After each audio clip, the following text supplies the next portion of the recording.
আমি আপনাদেরকে গুরুত্বপূর্ণ একটা হাদিস থেকে আজকে জানাই দিচ্ছি, একটু খেয়াল করে শুনুন। দাজ্জাল কিন্তু এই পৃথিবীতে আছে। এই হাদিসটি নবীজির একজন সাহাবী, তার নাম ছিল তামিম দারি রাদিয়াল্লাহু তাআলা আনহু। সেই সাহাবী থেকে হাদিসটি বর্ণিত হয়েছে। তামিম দারি রাদিয়াল্লাহু তাআলা আনহু যখন মুসলমান হন নাই, অন্য ধর্মের মানুষ ছিলেন, সে সময় এই ঘটনাটা ঘটে গেছে। আমার নবীজির কাছে এসে বর্ণনা করতেছিল, ইয়া রাসূলুল্লাহ, ইয়া হাবিবাল্লাহ, আমি যখন মুসলমান হয় নাই, অন্য ধর্মে যখন ছিলাম, তখন আমরা কয়েকজন মিলে একটা সফরে বের হয়েছিলাম, নৌকা সফরে। 12 থেকে 14 জনের একটা সফর, আমরা নৌকা সফরে বের হয়েছিলাম। নৌকা সফরে গিয়ে আমরা সমুদ্রের মাঝপথে যখন উপনীত হলাম, এমন সময় বিশাল বড় একটা ঝড় উঠে গেল। ওই ঝড়ের কবলে পড়ে আমাদের নৌকাটা ডুবে যাবে ভাব। এমন সময় আমরা দেখতে পেলাম আমরা ঝড়ের কবল থেকে বেঁচে গেলাম। কিন্তু ঝড়ের কবল থেকে বেঁচে গেলে কি হবে?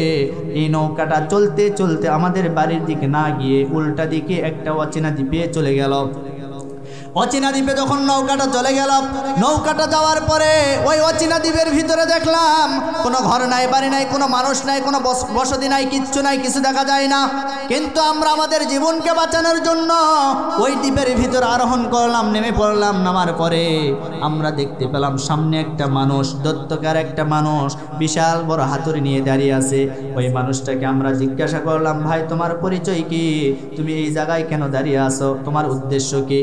ওই মানুষটি কোনো কথা বললেন না, শুধু একটি কথা বললেন যে আমি এই জায়গায় কেন আছি, কার জন্য আছি, আমি কিছুই বলতে চাই না, তবে সামনের দিকে আরেকটি এগিয়ে যাও, গেলে আমার পরিচয় তোমরা পেয়ে যাবা। এইবার তারা করলেন কি, সামনের দিকে একটু এগিয়ে গেলেন। যাওয়ার পরে একটা ঘর দেখতে পেলেন। ওই ঘরের ভিতরে একটা বিশাল দেহের আকৃতির মানুষকে 2 হাত উপরের দিকে, 2 পা নিচের দিকে টান্ডা বেরি দিয়া তাকে আটকানো অবস্থায় রেখে দিয়েছে। ওই মানুষটার কাছে তারা গেল। যাওয়ার পরে ওই মানুষটাকে জিজ্ঞাসা করলো, ভাই আপনার পরিচয় কি, আমরা একটু জানতে চাই। আরে অচেনা দ্বীপের ভিতরে আপনাকে কে আটকায় রেখেছে? আপনাকে এত কষ্ট দিয়ে কে আটকায় রেখেছে, আমরা একটু জানতে চাই। এইবার ওই মানুষটি ডাক দিয়ে বলল, আমার পরিচয় আমি একটু পরেই দিব, তবে তোমরা এই জায়গায় কেন আসলে আমি জানতে চাই। তখন তারা বলল, আমরা নৌকা সফরে বের হয়েছিলাম, চলতে চলতে আমাদের নৌকাটা ঝড়ের কবলে পড়ে গিয়েছিল।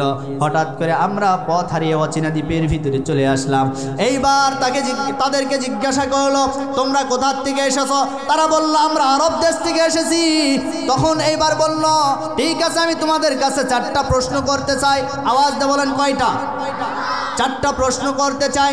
1 নম্বর প্রশ্ন হলো, তোমরা বলো তো আরব দেশের ভিতরে একজন মানুষ আসার কথা, একজন পয়গাম্বর, একজন নবী আসার কথা ছিল, যার নাম হবে মোহাম্মদ, বাবার নাম হবে আব্দুল্লাহ, মায়ের নাম হবে আমিনা, কুরাইশ বংশে জন্মগ্রহণ করবে, আরব দেশের ভিতরে এসেছে, এক কালেমার দাওয়াত দিবে। এই মানুষটা কি দুনিয়াতে এসেছে না এখনো আসেন নাই? এইবার তারা বলল, আমরা মানুষের মুখে মুখে শুনেছি এই মানুষটা দুনিয়াতে এসেছে, এক আল্লাহর দাওয়াত দিয়ে যাচ্ছে, কালেমার দাওয়াত দিয়ে যাচ্ছে। এইবার বলল, ঠিক আছে, আমার 1 নম্বর প্রশ্ন চলে গেল। 2 নম্বর প্রশ্ন হলো, তোমরা এবার জবাব দাও, ওই যে তাবারিয়া যে উপসাগর আছে, ওই উপসাগরের খবর কি? ওই তাবারিয়া উপসাগরে এখনো পানি পাওয়া যায় কি না? ওই তাবারিয়া উপসাগরে এখনো পানি আছে নাকি? তোমরা একটু বলো। এইবার তারা বলল, হ্যাঁ, তাবারিয়া উপসাগরে একটু পানি পাওয়া যায়, পানি এখনো আছে। এইবার 3 নম্বর প্রশ্ন করলো। এইবার তাদেরকে বলা হলো, তোমরা বলো তো ওই যে জুগারের ঝর্ণা আছে, ওই জুগারের ঝর্ণা থেকে এখনো পানি উপর থেকে নিচে নামে নাকি? তোমরা একটু বলো। তারা বলল, হ্যাঁ, এখনো জুগারের ঝর্ণা থেকে পানি নিচে নামে। এইবার 4 নম্বর প্রশ্ন করলো, তোমরা বলো তো বাইসানের খেজুরের বাগানের খবর কি? ওই খেজুর বাগানে এখনো খেজুর পাওয়া যায় নাকি? ওই গাছগুলি এখনো তরতাজা আছে নাকি? এই যে 4টা প্রশ্ন করলো, এই 4টা প্রশ্নের অ্যান্সার তারা দিয়ে দিল।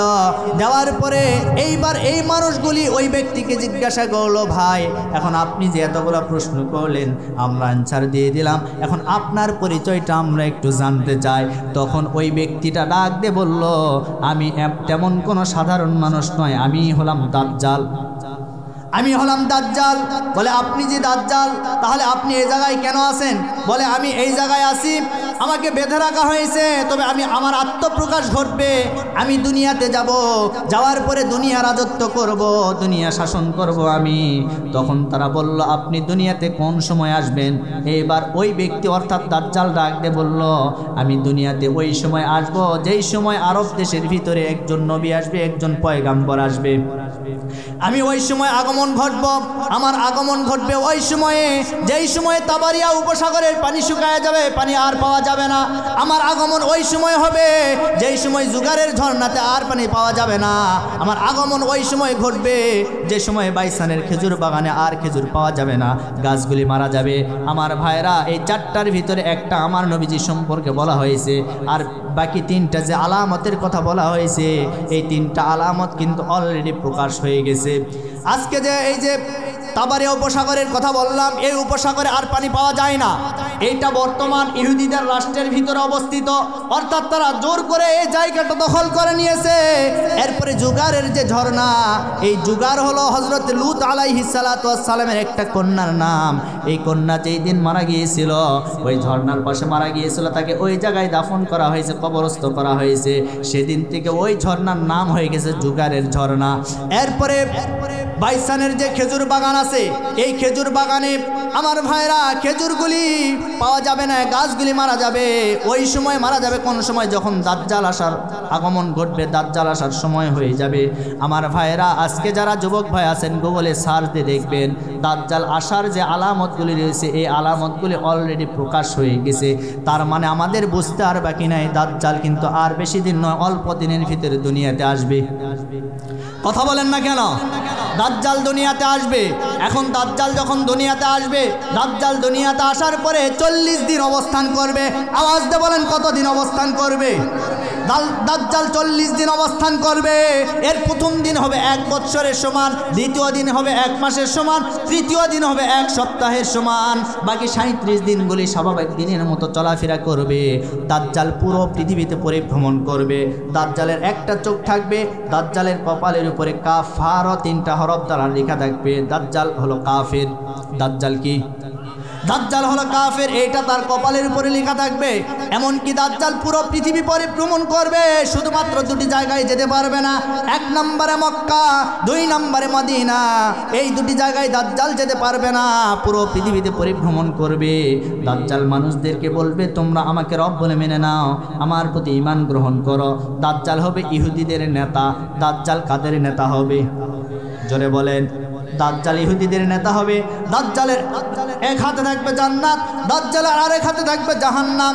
দাজ্জাল মানুষদেরকে ডেকে ডেকে বলবে তোমরা আমার প্রতি ঈমান আনো, আমি তোমাদেরকে আমার তৈরি করা জান্নাতে দিয়ে দিব। যারা তার প্রতি ঈমান এনে যারা তারা রব বলে মানবে, তাদেরকে তার ওই দাজ্জাল ধরে ধরে দাজ্জালের তৈরি করা জান্নাতের ভিতরে ঢুকায় দিবে।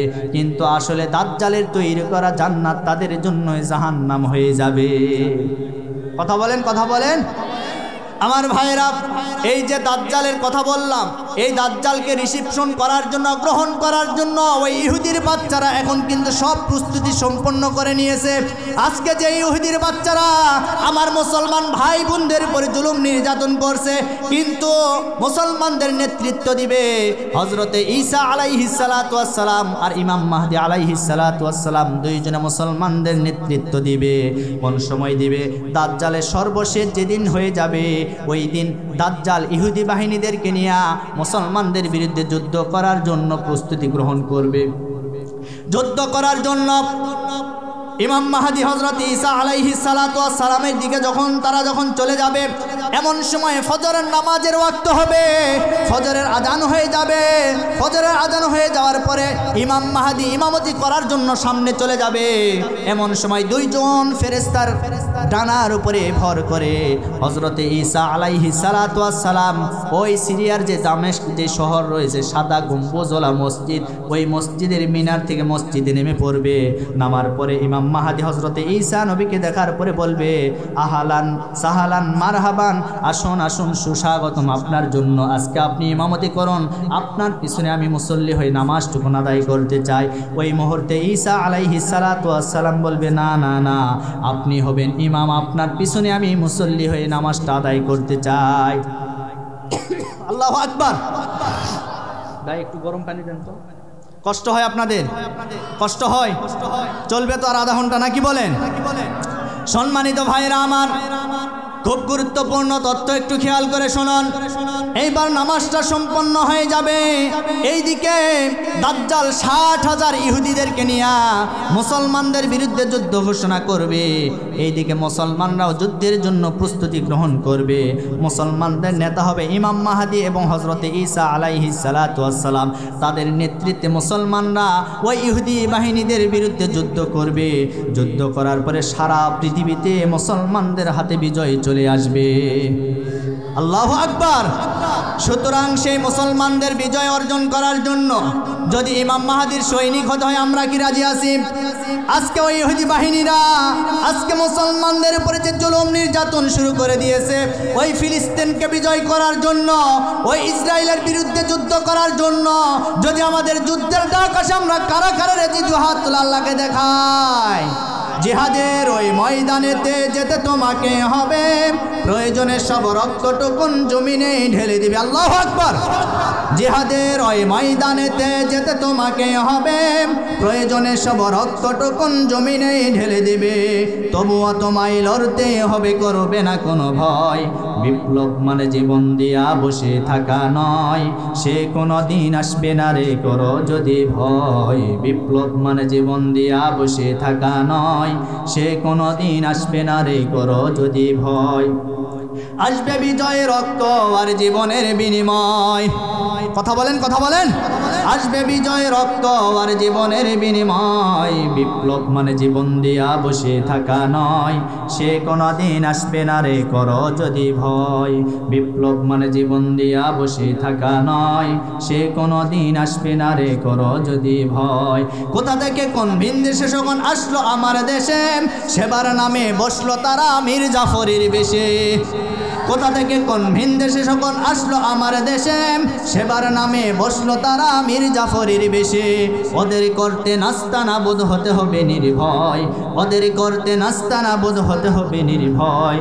বিপ্লব মানে জীবন দিয়া বসে থাকা নয়, সে কোনো দিন আসবে না রে করো যদি ভয়। বিপ্লব মানে জীবন দিয়া বসে থাকা নয়, সে কোনো দিন আসবে না রে করো যদি ভয়। আসবে বিজয় রক্ত আর জীবনের বিনিময়। আল্লাহু আকবার। আসবে বিজয় রক্ত আর জীবনের বিনিময়। বিপ্লব মানে জীবন দিয়া বসে থাকা নয়, সে কোনো দিন আসবে না রে করো যদি ভয়। লিল্লাহে তাকবীর। সম্মানিত ভাইরা আমার, মুসলমানদের বিজয় চলে আসবে। আমার ভাইরা, সেই দাজ্জালকে, সেই দাজ্জালের ফিতনা থেকে হেফাজত পাওয়ার জন্য কোন সূরার আমল করা লাগবে? জোরে বলেন, জোরে বলেন। সূরাতুল কাহাফ। আলোচনা যদি এই জায়গায় বুঝতে না পারেন, বাড়ি পর্যন্ত কিভাবে নিয়ে যাবেন আল্লাহই ভালো জানে। ওই যে এক দাদার নাতি ওয়াজ শুনতে গেছে, মাঝখানে ছিল একটা নদী। তো যাওয়ার সময় ওই দাদা নাতি করছে কি, পরনে যে কাপড় ছিল, কাপড়টা একেবারে সপ্পান সপ্পা উপরে তুলছে, কারণ হাঁটু পর্যন্ত পানি। কি করবে এখন, নিচে নামলে তো কাপড় ভিজে যাবে। তো করছে কি, কাপড় উঁচু করে হাঁটুর উপরে কাপড় তুলে নদী পার হয়েছে। তো ওয়াজ শুনতে গেছে, ওয়াজ শুনতে শুনতে এক পর্যায়ে ওয়াজ শোনা শেষ। এবার দাদা নাতি যখন বাড়িতে আসবে, দাদা তো সামনে আছে, সামনে দাদা আগের মতো করছে কি, কাপড় উঁচু করে একেবারে পার হয়ে চলে গেছে, দাদার কাপড় ভিজে নাই। এখন নাতি ওয়াজ শুনছে হুজুরের কাছ থেকে যে হাঁটুর উপরে কাপড় তোলা যাবে না, এটা হলো ফরজ তরক হয়ে যায়, একজন পুরুষের জন্য এটা ফরজ। তো এই ওয়াজ শোনার পরে নাতি আমল করা শুরু করছে। এইবার নদী পার হওয়ার সময় নাতির কাপড় চোপড় সব ভিজে গেছে। নদী পার হওয়ার পরে দাদা এখন ডাক দিয়ে বলেন, কি রে আমার কাপড় ভিজলো না, তোর কাপড় ভিজলে কেন? তখন এইবার ওই নাতি ডাক দিয়ে বলেন, দাদা হুজুর যে ওয়াজ করলে হাঁটুর উপরে কাপড় তোলা যাবে না, এই কারণে আমি এই কাপড়টা ভিজাইছি। তখন দাদা মাথায় হাত দিয়ে বলে, সর্বনাশ, 40 বছর ওয়াজ শুনলাম, এই ওয়াজ নদী পার করলাম না, আজকে তুই নদী পার করলি। এই হলো অবস্থা। এজন্য ভাইরা আমার, ওয়াজ কিছু বাড়িতে নিয়ে যাওয়া লাগবে। কথা বলেন? আচ্ছা, আমার কথা কি আপনাদের বুঝতে কষ্ট হয়? হ্যাঁ, আমার কথা তো বোঝার মানে কোনো কষ্ট হয় না, কিন্তু এই কথা, এই ভাষা যখন চিটাগাং কক্সবাজার অঞ্চলে যায়, বোঝার কোনো কায়দা নাই। আমি তাদের মুখের উপর বলে দিয়েছি। গত 2 দিন আগে আমার চকরিয়া, বান্দরবন ওই এলাকার সফর ছিল।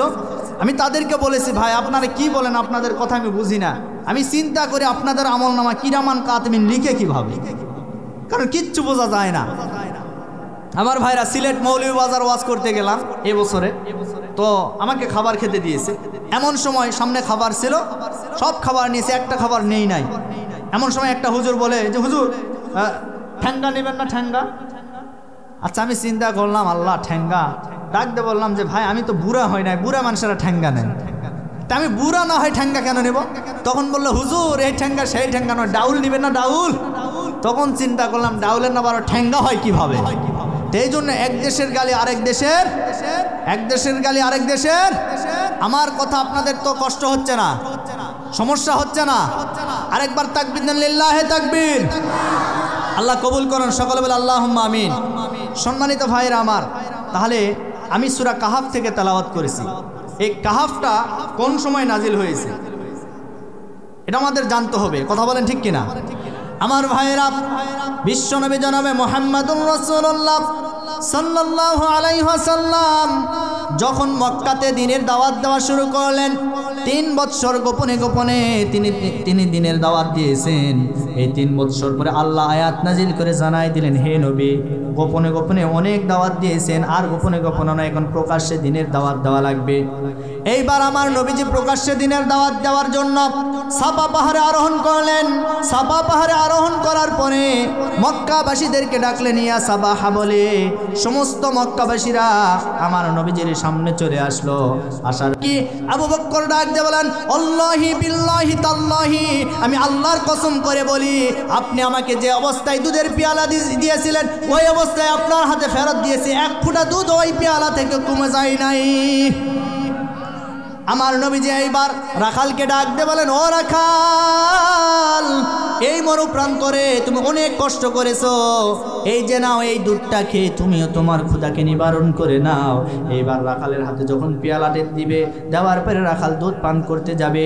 আমার নবীজি ডাক দিয়ে বলেন, রাখাল একটু দাঁড়াও, আমি জানি তুমি অন্য ধর্মের মানুষ, তবে আমি তোমাকে এই মুহূর্তে একটা দোয়া শিখাই দিব, এই দোয়াটা পাঠ করে তুমিও দুধটা পান করবা। এইবার আমার নবীজি বিসমিল্লাহির রহমানির রহিম এই দোয়াটা করাইলেন তাকে। এবার রাখালটা ওই দোয়াটা পাঠ করে দুধটা পান করা শুরু করলো। রাখালের পেট ভরে গেল, রাখালের বুকটা ভরে গেল, এইবার গলা পর্যন্ত চলে আসলো। আসার পরে আমার নবীজির হাতে পেয়ালা দিয়ে দিল। আমার নবীজি রাখাল এবং আবু বকরকে ডাক দিয়ে বলেন, তোমরা দুইজনে আমার পেয়ালার দিকে তাকায় দেখো, তোমরা বলো তো আমি যেই পেয়ালা তোমাদেরকে দিয়েছিলাম ওই অবস্থায় পেয়ালাটা আছে নাকি না, এই পেয়ালা থেকে দুধটা কমে গেছে। এইবার তারা বলল, ইয়া রাসূলুল্লাহ, আমরা খোদার কসম করে বলছি, ওগো নবীজি, আপনি যে অবস্থায় পেয়ালা দিয়েছিলেন ওই অবস্থায় আছে, ওই পেয়ালা থেকে 1 ফোঁটা দুধ তো এখন কমে যায় নাই। আরো জোরে বলে আল্লাহু আকবার। আমার ভাইরা, আমার নবীজি ডাক দিয়ে বলল, এই পেয়ালা থেকে 1 ফোঁটা দুধ তো কমবে না, তার কারণ হলো যতক্ষণ পর্যন্ত আমার রহমতের মুখ ওই পেয়ালায় না লাগাবো, ততক্ষণ পর্যন্ত ওই পেয়ালা থেকে 1 ফোঁটা দুধ কমে যাবে না। রহমাতুল লিল আলামিন নবী, কোরআনি প্রমাণ, আশিক বিনে কে বুঝিবে আমার দয়ার নবীর শান। মারহাবা কোন? আরো জোরে বলেন মারহাবা। কষ্ট হয়, কষ্ট হয়। রহমাতুল লিল আলামিন নবী, কোরআনি প্রমাণ, আশিক বিনে কে বুঝিবে আমার দয়ার নবীর শান, উম্মত বিনে কে বুঝিবে আমার দয়ার নবীর শান। নবী আমার মদিনারি বুলবুল,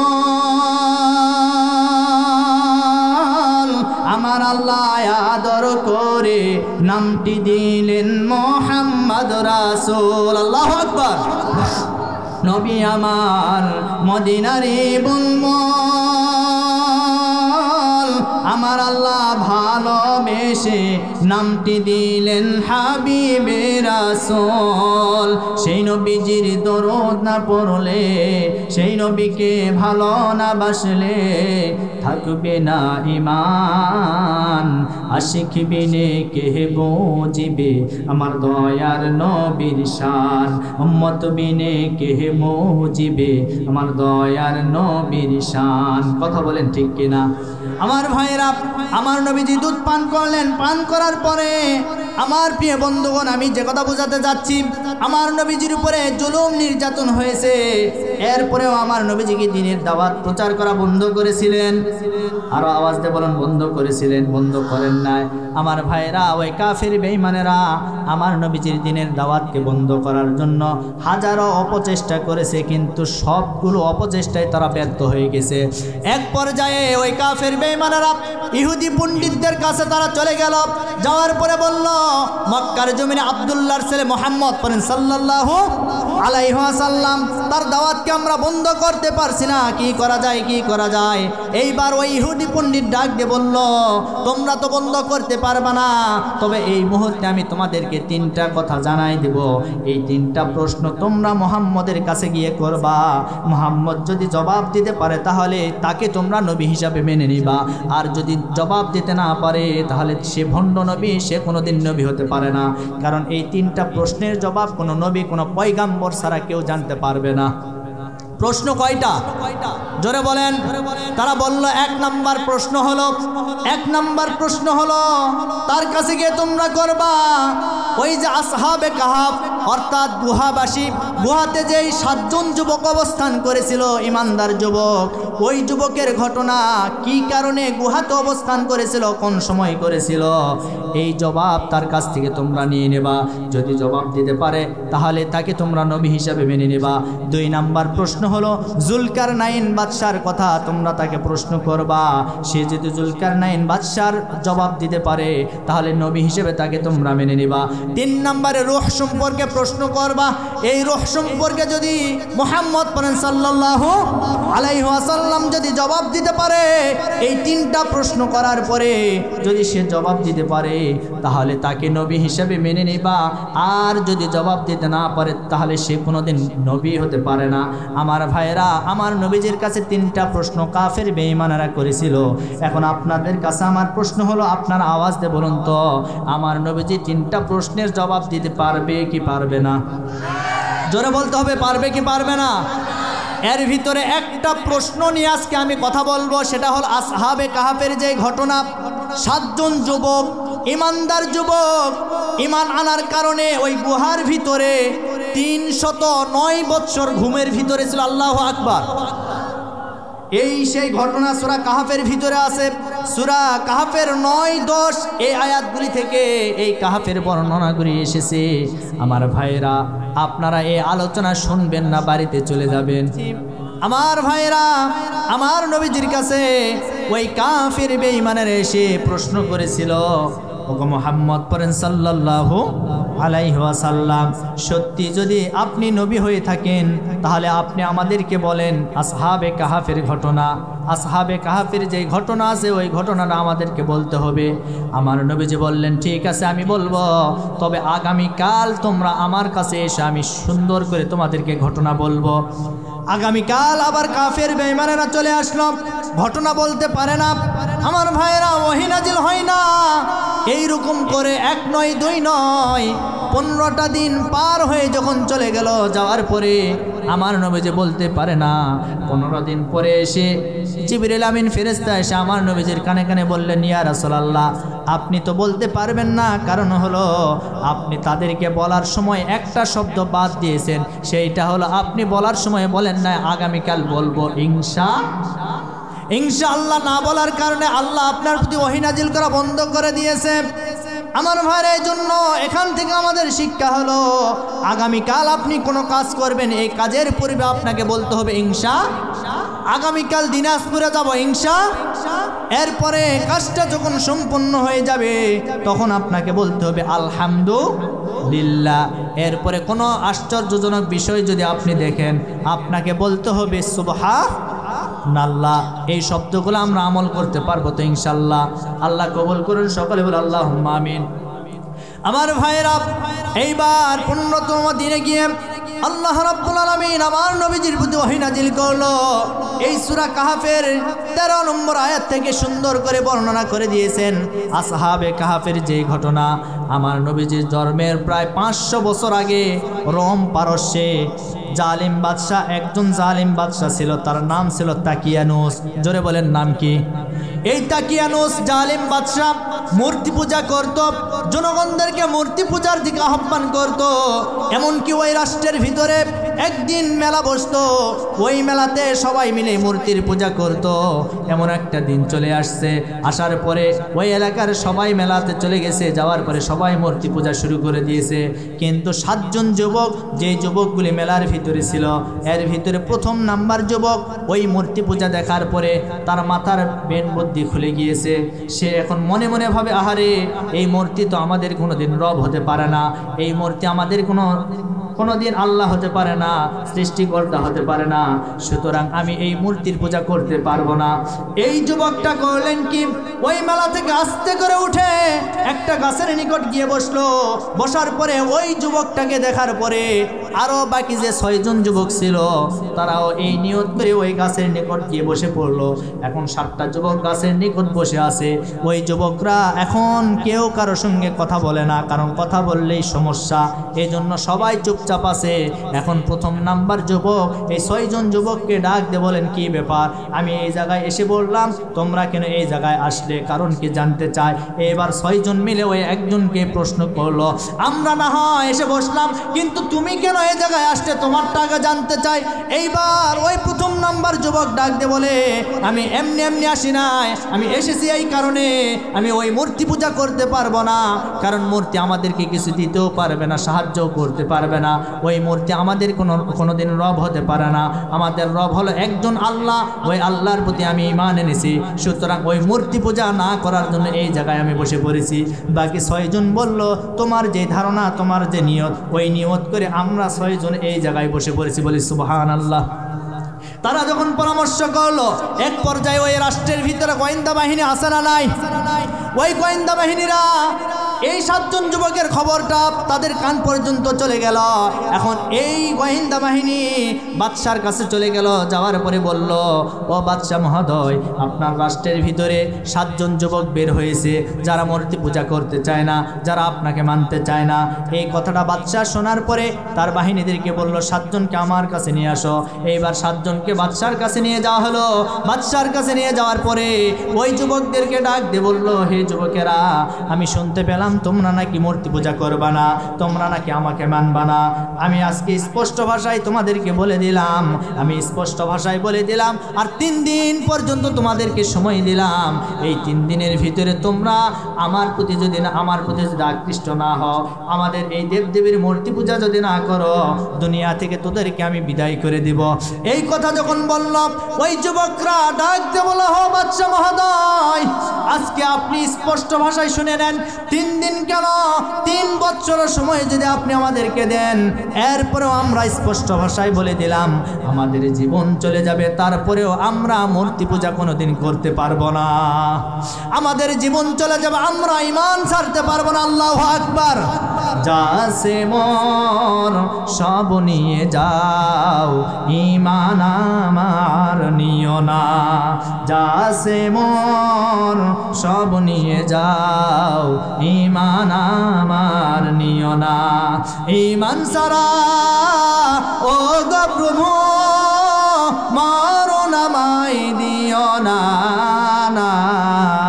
যা সে মোর সব নিয়ে যাও, ঈমান আমার নিও না, ঈমান আমার নিও না।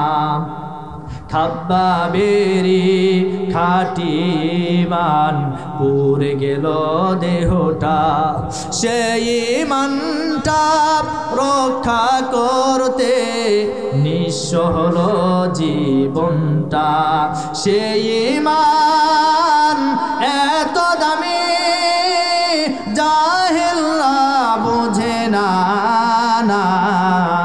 যা সে মোর সব নিয়ে যাও, ঈমান আমার নিও না। যা সে মোর সব নিয়ে যাও, ঈমান আমার নিও না। ঈমান সারা ও গো প্রভু মরণ আমায় দিও না। যা সে মোর সব নিয়ে যাও, ঈমান আমার নিও না, ঈমান আমার নিও না। জোরে বলি মারহাবা, আরো জোরে বলি মারহাবা। ওই 7 জন যুবক 3 দিন পর্যন্ত সময় পাওয়ার পরে ওই 7 জন যুবক নিয়ত করলো, আমরা আর এই দেশে থাকতে চাই না, আমরা একটু হিজরত করতে চাই। আমার ভাইরা, এই পৃথিবীতে যারা আল্লাহর প্রতি ঈমান এনেছে, আল্লাহর দ্বীনের উপরে অবিচল থেকেছে, এই সমস্ত মানুষগুলি সবাই কিন্তু একদিন না একদিন হিজরত করা লেগেছে। কেউ বাড়িতে ভালোভাবে থাকতে পারেন নাই, নবী রাসূলেরা ভালোভাবে থাকতে পারেন নাই, জন্ম এক জায়গায় হয়েছে, হিজরত করেছে অন্য দেশে। আমার ভাইরা, সাহাবায়ে কেরামরা জন্মস্থান ছেড়ে সবাই মদিনায় হিজরত করেছে, এইরকম করে সবাই হিজরত করেছে। আজও পৃথিবীতে আমার বাংলাদেশে এমন কিছু ইমানদার আছে, ইসলামী আন্দোলন করতে গিয়া, ইসলামের উপরে থাকতে গিয়া তারাও ঘর ছেড়েছে, বাড়ি ছেড়েছে, তারা হিজরত করে বিভিন্ন জায়গায় গোপনে থাকার চেষ্টা করেছে। কথা বলেন ঠিক কিনা? সুতরাং আমরা বলতে চাই, আমার ভাইরা, আমাদের উত্তরসূরি যারা হিজরত করেছে, আমাদেরকেও হিজরত করতে হবে ইসলামের জন্য, দ্বীনের জন্য। আমরা কি রাজি আছি নাকি? আরো জোরে বলেন, আল্লাহ কবুল করুন। সকলে বলে আল্লাহুম্মা আমিন। আমার ভাইরা, এই 7 জন যুবক এইবার করলেন কি, সংক্ষেপ করে বলতেছি, এইবার চলে গেল তাদের রাষ্ট্র ছেড়ে অন্য একটা রাষ্ট্রে। কেউ বলে সিরিয়া, কেউ বলে মিশরে চলে গেছে। যাই হোক, যেই দেশে যাক না কেন, একটা দেশে চলে গেছে। সামনে যাওয়ার পরে কিছু দূর থেকে বিশাল বড় একটা পাহাড়, ওই পাহাড়ের একটা গুহা ছিল। ওই গুহার ভিতরে এই 7 জন যুবক ক্লান্ত শ্রান্ত শরীর নিয়ে এই 7 জন যুবক গুহার ভিতরে প্রবেশ করলো। প্রবেশ করার পরে 7টা যুবক একেবারে ওই জায়গায় একটা ঘুম চলে আসলো। আসার পরে ঘুমের পূর্ব মুহূর্তে তারা আল্লাহর কাছে দোয়া করেছিল, আয় আল্লাহ তাআলা, আমাদের উপর রহম করো, আমাদেরকে তুমি সাহায্য করো। এই দোয়া করতে দেরি রব্বুল আলামিন উপর থেকে, আসমান থেকে জবাব দিয়েছেন, হে যুবকেরা, তোরা যেহেতু আমার উপরে ঈমান এনেছিস, ঈমান আনার কারণে আজকে তোদের উপরে জুলুম অত্যাচার, যা যা যা, আজকে যত রহমত আর বরকত আছে তোদেরকে আমি আল্লাহ দান করে দিলাম। এমন রহমত দান করেছে 309 বৎসর। তাফসীর ইবনে কাসিরের ভিতরে এসেছে 309 বৎসর এই 7 জন যুবক ওই গুহার ভিতরে, ঘুমের ভিতরে ছিল। 309 বৎসর পরে ওই গুহা থেকে তারা জাগ্রত হয়েছে। আল্লাহু আকবার। আচ্ছা বলেন তো, আল্লাহ এটা পারবে কি পারবে না? আল্লাহর সেই ক্ষমতা আছে না নাই? 309 বৎসর পরে তারা যখন ঘুম থেকে জাগ্রত হয়ে গেল, হয়ে যাওয়ার পরে আমার ভাইয়েরা, তারা তাদের ক্ষুধাকে নিবারণ করার জন্য তাদের কাছে কিছু স্বর্ণ মুদ্রা, কিছু টাকা পয়সা ছিল। এই টাকা পয়সা নিয়ে একজন বাজারে চলে গেছে। যাওয়ার পরে কিছু খাদ্য ক্রয় করেছে। খাদ্য ক্রয় করার পরে এখন ওই দোকানদারকে ওই টাকাটা দিবে। ওই টাকা দেওয়ার পরে ওই যুবককে ডাক দিয়ে বলেন, হে যুবক, আমি তোমার কাছ থেকে এগুলি চাই না, টাকা চাই। বলে, এগুলি তো টাকা, এগুলি তো পয়সা, এগুলি আপনি নিয়ে নেন। আশা বলেন তো, 309 বছর পূর্বে ওই টাকা কি টাকা ছিল? 309 বছর পরে এখন আমাদের বাংলাদেশে 309 বছর আগে, অনেক দূরের কথা, 100 বছর আগে যে টাকা ছিল ওই টাকা এখন চলবে? কথা বলেন না কেন? ওইটা চলবে না। কিন্তু এই যুবকটা ওই টাকা যখন দিতে যাবে, এমন সময় আমার ভাইরা, এই যুবক ডাকতে বলে, না, এগুলি তো টাকা, এই যে আমরা গত রাত্রে আমরা এই টাকা পয়সা নিয়ে ওই গুহার ভিতরে ঘুমিয়েছিলাম, আজকে সকালবেলা উঠেই তো আপনার কাছে এসেছি। তারা মনে করেছিল রাত্রে ঘুমাইছিল, সকালবেলা উঠছে, কিন্তু তাদের এই ঘুমের ভিতরে 309 বছর কেটে গেছে, তারা টের পায় নাই। সাহায্য করেছেন কে? জোরে বলেন, ওয়ালা তাহিনু ওয়ালা তাহজানু ওয়া আনতুমুল আ'লাউনা ইন কুনতুম মুমিনিন। আল্লাহ বলেন, তোমাদের ভয় নাই, তোমাদের চিন্তা নাই, আমি তোমাদেরকে বিজয় দান করব যদি তোমরা মুমিন হয়ে থাকো। আল্লাহু আকবার। মুমিনদের বিজয় দান করবেন কে? আল্লাহ বিজয় দান করবে। সুতরাং এই যুবকদেরকে হেফাজত করেছেন কে? ইমানের নজরানা তারা পেশ করেছেন। কার রাস্তায়? আল্লাহর রাস্তায়। আজও ইসলাম মানতে গিয়া, দিন মানতে গিয়া আমাদের উপরে জুলুম আসবে, অত্যাচার আসবে, বিপদ আসবে। এই বিপদের সম্মুখীন হয়ে আমরা ধৈর্য ধারণ করে দিনের উপরে কারা কারা থাকতে চায়, দুহাত তুলে আল্লাহকে দেখায়। লিল্লাহে তাকবীর। আল্লাহ কবুল করুন, সকলে বলে আল্লাহুম্মা আমিন।